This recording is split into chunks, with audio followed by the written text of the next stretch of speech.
ஹாய்ங்க, எல்லாம் எப்படி இருக்கீங்க? இந்த வீடியோட டைட்டில் பார்த்தாலே தெரிஞ்சிருக்கும். இது என்ன வீடியோ, என்ன சொல்ல போகிறேன் அப்படிங்கிறது. பந்தக்கால் நடுறது நம்ம கல்யாணத்தோட ஃபஸ்ட்டு ஸ்டெப் இது வந்து. இந்த பந்தக்கால் நட ஆரம்பித்தோன்னே பார்த்தீங்கன்னா அப்படியே ஃபேமிலியில் ஒரு ஃபங்க்ஷன் வைப் வந்துடும். அப்படியே சொந்தக்காரங்கெல்லாம் வந்து அந்த வீட்டு வாசலில் அப்படியே அந்த ஒரு கம்பம் அழகாக இருக்கும். அது ஒரு மாதிரி மங்களகரமாக இருக்கும் இந்த ஃபெஸ்டிவல். இந்த சடங்கு ஃபெஸ்டிவல்னு சொல்கிறது இந்த சடங்கு.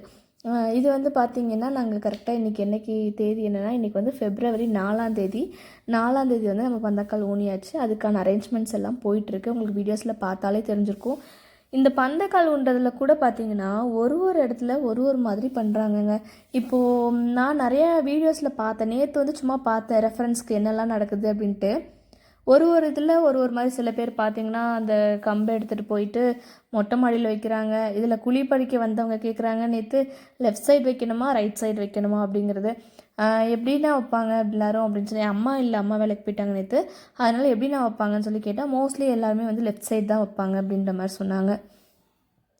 இங்கே வந்து பார்த்திங்கன்னா நம்ம வில்லேஜ் சைடெலாம் இந்த என்னது என்னமோ பூவரசம் மரமோ அந்த இது இருக்குல்ல, அதை தான் வந்து கொண்டு வந்து அப்படியே உயிர் மரமாக வைப்பாங்க. இங்கே சிட்டிலலாம் பார்த்திங்கன்னா ஒரே ஒரு சவுக்கு தான். அந்த சவுக்கில் வந்து நம்ம காவி கலர் இதுவும் அப்புறம் வந்து திருநீருக்காக நம்ம ஒயிட்டு அது மிக்ஸ் பண்ணி காவி ஒயிட்டு அந்த காம்பினேஷனில் வந்து நம்ம அந்த கம்பத்தில் வந்து அடிச்சிருவோம்.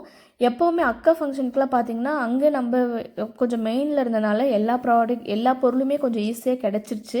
இங்கே நாங்கள் இப்போ வந்து அவுட்டர் வந்துட்டோம். அதனால வந்து ஒரு சில தினமும் வந்து நாங்கள் மெயினுக்கு வந்துட்டு தான் போகிறது.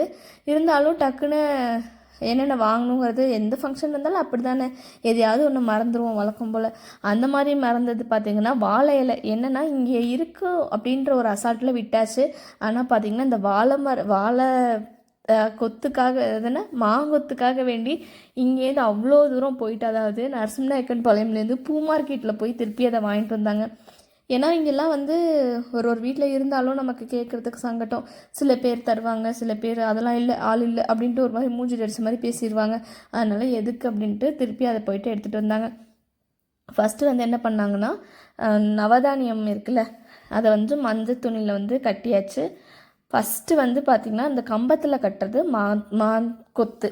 அதுக்கப்புறம் வந்து அந்த மாலை பூ போட்டிருக்கோம்ல சாமி மாலை, அது. அடுத்தது பார்த்திங்கன்னா அந்த நவதானியம். ஃபைனலாக வந்து மஞ்சள். இதை வந்து நம்ம அந்த காவியும் இதுவும் அடிச்சிருக்கோம்ல அந்த சவுக்கில் வந்து இங்கே சவுக்கு தான் கிடைக்குது.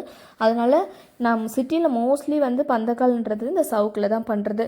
அதுலேயும் போய் பார்த்திங்கன்னா சில பேர் நல்ல உயரமான இது வைக்கிறாங்க, சில பேர் வந்து குட்டையாக வைக்கிறாங்க. ஒவ்வொரு இதில் ஒவ்வொரு மாதிரி டிஃப்ரெண்ட்டாக பண்ணுறாங்க. இப்போ அடுத்தது பார்த்திங்கன்னா ஸ்டெப்ஸ் எல்லாமே வந்து பார்த்துட்ருக்கீங்க, உங்களுக்கே தெரியும். சந்தன குங்குமம் வச்சிட்ருக்காங்க. இது வந்து ஒரு கணக்கு இருக்கும், 5 கணக்கு அப்படின்ற மாதிரி. அதை ஃபாலோ பண்ணி ஒவ்வொன்றும் செஞ்சிட்ருந்தாங்க.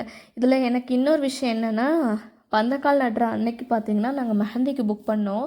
என்னென்னா இப்போ வந்து நான் 6ஆம் தேதி வெட்டிங் வச்சுருக்கனால 4ஆம் தேதியே வந்து மெஹந்தி போட்டால் தான் செவக்குன்றனால சரி ஓகே அன்றைக்கே புக் பண்ணிக்கலாம் அப்படின்ட்டு பண்ணியாச்சு. அந்த பொண்ணும் வந்து வந்துட்டாங்க ஆல்ரெடி.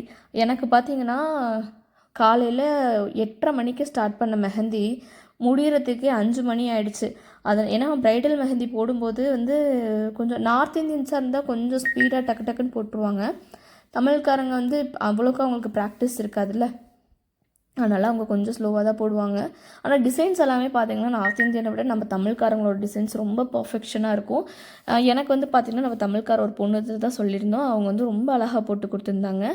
அதனால எனக்கு அதுலேயே வந்து டிலே ஆகிடுச்சு. நிறைய பேர் வந்து என்னோடய இதிலே வந்து கேட்டிருந்தீங்க, ஏன் சாரீ கட்டியிருந்துருக்கலாம்ல அப்படின்றது. சாரீ கட்டுறது பிரச்சனை இல்லை, ஏன்னா இப்போ திருப்பி நான் வந்து ஒரு கையில் பார்த்துருந்தாலே தெரிஞ்சிருக்கும். ஒரு கை வந்து ஃபுல்லாக மெஹந்தி போட்டாச்சு, இன்னொரு கையில் பாதியில் போட்டுட்டு இருக்கும்போது வந்து சரி அதை வந்து வச்சிடலாம் அப்படிங்கிறது. எல்லாமே ஃபங்க்ஷன் டைம் எடுத்தோம்னா எல்லாமே வந்து டக்குன்னு புக் பண்ணுற மாதிரி இருக்குது. இப்போ இவங்கள வந்து நான் முன்னாடியே புக் பண்ணி வச்சுருந்தனால நமக்கு அது ஓகேவாக இருந்துச்சு. லாஸ்ட் டைமில் புக் பண்ணும்போது எல்லாமே நமக்கு கிடைக்காது, கொஞ்சம் சொதப்பிட்டு தான் இருக்கும். அதனால் ஒரு அட்ஜஸ்ட்மெண்ட் பண்ணிக்கலாம் அப்படிங்கிறது. சாரீ கட்டுறது வந்து கண்டிப்பாக கட்டாயம் இல்லைன்னு நினைக்கிறேன். ஏன்னா நிறைய பேரோட வீடியோஸில் நான் பார்த்துருந்தேன், நிறைய பேர் யாருமே சாரீ கட்டலை. இப்போ யூஸ்வலாக வந்து வெறும் முகூர்த்தக்கால் மட்டும்தான் வைக்கிறாங்க அப்படின்னா நம்ம அதுக்காக ரெடியாக இருந்திருக்கலாம். ஆனால் இந்த பக்கம் வந்து இப்போது திருப்பி எனக்கு மெஹந்தி இருக்குல்ல, அதனால வந்து மெஹந்தி போட்டுட்ருக்காங்க. இது எப்படியோ சாரியில் அது இதெல்லாம் பட்டு கண்டிப்பாக அது அழிஞ்சிரும், ஒரு மாதிரி டிஸ்கம்ஃபர்ட்டாக இருக்கும். அப்புறம் காலுக்கும் போடுறதுனால கால்லையும் பார்த்திங்கன்னா பிறண்டுரும். அதனால தான் சாரி போடலை. அப்புறம் வந்து தலை சீவரத்துக்கு கேட்டிருந்தீங்க. காலையில் 8 மணிக்கே நான் காலையிலே ரெடி ஆகிட்டு உட்காந்தாச்சு. அதனால வந்து அம்மாட்ட கேட்டேன். அம்மா சொன்னாங்க, நீ பிரச்சனை இல்லை, நீ விட்டுரு, நாங்கள் தான் பார்த்துக்குவோம் அப்படின்ற மாதிரி சொன்னாங்க. அதனால ஓகே அப்படின்ட்டு நான் கொஞ்சம் ஃப்ரீயாக கேஷுவலாக விட்டுட்டேன். அப்புறம் எல்லாருமே வந்து அந்த கடைசியாக வந்து அந்த பால் இருக்குல்ல, அது வந்து குளிப்பறிச்சிட்டாங்க. இப்போது இன்னொரு விஷயம் என்னென்னு பார்த்தீங்கன்னா, நாங்கள் இருக்கிறது வந்து நரசிம்மநாயக்கன் பாளையமா, ரத்தினபுரியிலேருந்து இந்த சவுக்கு ஒரு டெம்போவில் நரசிம்மநாயக்கன் பாளையமுக்கு வந்திருக்கு. என்னென்னு பார்த்தோம்னா, இப்போ இங்கே இடத்துல ஒரு சவுக்கு வாங்குறது கூட பிரச்சனையாக இருக்குங்க. அவுட்ரு வந்துட்டாலே இது ஒன்று தான் பிரச்சனை. அங்கேருந்து வந்து அந்த சவுக்கு எடுத்துகிட்டு வந்து நேற்று நைட்டே அவங்க குளிப்பறித்து கொடுத்துட்டு போயிட்டாங்க. அதனால் கொஞ்சம் யூஸ்ஃபுல்லாக இருந்துச்சு. ஏன்னா நம்ம குளிப்பறிக்கிற வேலையெல்லாம் இல்லை. இன்னொரு விஷயம், ஏன் இது வந்து காவியடிச்சு நான் காட்டலன்னு சொல்லி பார்த்தீங்கன்னா, அவங்க இது வந்து நம்ம வந்து பந்தல் போடுவாங்கள்ல, அந்த அண்ணாட்டங்கள்கிட்ட சொல்லிட்டோம். அதனால அவங்க வந்து பார்த்திங்கன்னா இப்போல்லாம் ஃபுல்லாகவே இந்த அரேஞ்ச்மெண்ட் எல்லாமே பண்ணியே வச்சுருக்காங்க. இப்போ நம்ம பந்தக்கால் ஊன்றதுக்குன்னு கேட்கும் போதே அவங்களே இந்த அரேஞ்ச்மெண்ட், அதாவது காவி இதெல்லாம் அடித்து அவங்களே கொண்டு வந்துடுறாங்க. அதனால தான் அந்த வீடியோஸில் ஷோ பண்ணல. எல்லோரும் வந்து தூக்கி பிடிச்சி அந்த பந்தக்காலை நிறுத்தி பார்க்கும்போது வீட்டு வாசல் அவ்வளோ ஒரு மங்களகரமாக இருந்தது. அப்படி கல்யாணக்காலை வந்த மாதிரி இருக்குது வீட்டுக்கு. எத்தனை பேருக்கு வந்து லவ் மேரேஜ் பேரண்ட்ஸோட சம்மதத்தோட, ரிலேட்டிவ்ஸோட சம்மதத்தோடு வந்து அரேஞ்ச் மேரேஜாக நடக்கும் அப்படின்றது தெரில. கண்டிப்பாக எனக்கு அந்த பிளெஸ்ஸிங்ஸ் கிடச்சிருக்கு. அடுத்தது பார்த்திங்கன்னா, இது ரொம்ப பார்க்கும்போது ரொம்ப சந்தோஷமாக இருந்துச்சு. இதில் நிறைய ரிச்சுவல்ஸ் வந்து பார்க்கணும் இப்படி பண்ணுறாங்க அப்படின்ற மாதிரி இருக்கும். ஒருத்தரோட இதில் ஒரு மாதிரி இருக்குங்க. இதனால் இதில் நம்ம எதுவுமே பெருசாலாம் நம்ம போட்டு ரொம்ப கன்ஃபியூஸ் பண்ணிக்க வேண்டாம். வீடியோஸில் நல்லா ததபுதன் உளறி வச்சுருக்கேன். அதையும் வந்து இது பண்ணிக்கோங்க. எனக்கு என்ன ஒரு பிரச்சனைன்னு பார்த்தீங்கன்னா, எனக்கு உளராமல் எதுவுமே பேச தெரியாது. எப்படியா இருந்தாலும் நான் பேசும்போது ஒரு ஆர்வத்தில் பேசுகிறோமோ அது கண்டிப்பாக அப்படியே உளறிடுவேன். அதனால் இந்த வீடியோ பாருங்கள். பார்த்துட்டு எப்படி இருக்குன்னு எனக்கு மறக்காமல் கமெண்ட்ஸ் பண்ணுங்கள். இடையிலே பார்த்தீங்கன்னா மெஹந்தி பொண்ணு என்னை கூப்பிட்டாங்க. டைம் ஆயிடுச்சு சிஸ்டர் வாங்க அப்படின்றதுனால, நான் அந்த பந்தக்காலை மட்டும் ஊனிட்டு நான் அப்படியே குடுக்குடுன்ட்டு ஓடிட்டேன். அதுவுமே ஒரு 5 minutes தான் வந்துட்டு போயிருந்தேன். ஏதாவது ஒவ்வொன்றும் மேனேஜ் பண்ணிக்கிற மாதிரி தானே இருக்கும், இதை விட்டுட்டு அது அப்படிங்கிறது. அதனால வந்து அதை மட்டும் கொடுத்துட்டு போயாச்சு. அப்புறம் லாஸ்ட்டாக வந்து எல்லா ஸ்வீட்டும் சாப்பிட்டுட்டு இருந்தாங்க. நான் அப்படியே குடுக்குடுன்னு ஓடி வந்து என்னோடய ஒர்க்கை நான் கண்டினியூ பண்ண ஆரம்பிச்சிட்டேன். இந்த மெஹந்தி போட்ட வீடியோவை தனியாக ஒரு ஷார்ட்ஸில் நான் போடுறேன், ஃபுல் டிசைனோட. அப்புறம் இந்த வீடியோ எப்படி இருந்துச்சுன்னா எனக்கு மறக்காமல் ஒரு கமெண்ட்ஸ் பண்ணுங்கள். நம்ம அடுத்தது வந்து வேறு எனக்கு நலங்கு வைக்கிற வீடியோஸ்லாம் வரும், அதை வந்து நாளைக்கு நான் அப்லோட் பண்ணுறேன்.